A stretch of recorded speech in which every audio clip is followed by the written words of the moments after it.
In the small coastal village of Erskine, surrounded by cliffs and a perpetually gray sea, the fog never fully cleared. During the day, it lingered like a mournful veil. At night, it thickened, hiding the world as if erasing it piece by piece. The locals spoke little, avoided going out after sunset, and, above all, warned every visitor, if you hear the bell from the sea, do not answer. Helen, a documentary filmmaker from Australia, ignored the warning. She had traveled to Erskine, driven by reports of mysterious disappearances and ancient records of a sunken monastery. According to legend, the monastery collapsed into the ocean with all its monks inside after a pact with something that came from the depths. Fishermen claimed that on moonless nights, the towers of the old monastery could be seen rising from. The waves and the bell could be heard ringing, even with no wind, even with no tower in sight. Determined to capture something supernatural, Helen installed cameras in her room at the village's only inn, facing the sea. She recorded interviews with the few willing to talk, collecting fragmented stories, all ending the same. Someone would hear the bell, respond with curiosity, and be last seen walking toward the water. On the third night, the moon vanished completely. The village sank into such a dense darkness, it seemed the sky had closed its eyes. Helen, awake at 3:17 a.m., heard a distant sound. A bell, deep, damp, wavering.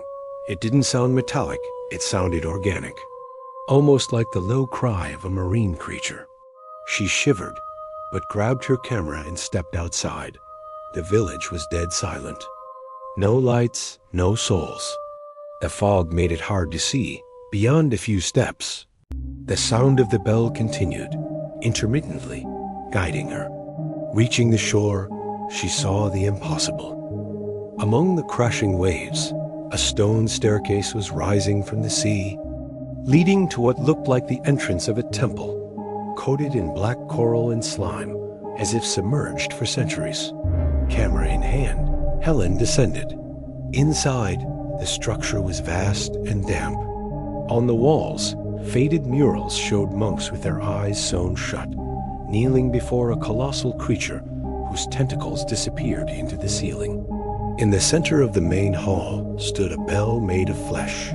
It breathed, it pulsed, and it rang.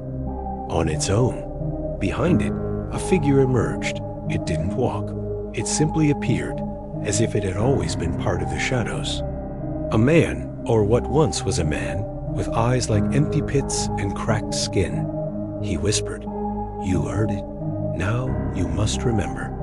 Helen tried to run, but the temple offered no exits.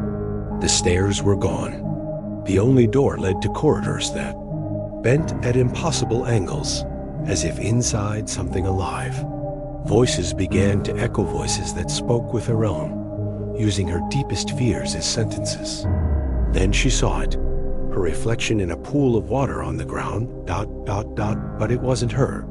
It was someone who had already answered the bell, and there were many others trapped there with her, echoing in the last moments of curiosity. The next morning, the sea was calm. Helen's hotel room was empty. Her cameras were still there, but the video files showed only hours of slow wet, breathing as if the camera had been inside something that sleeps and dreams.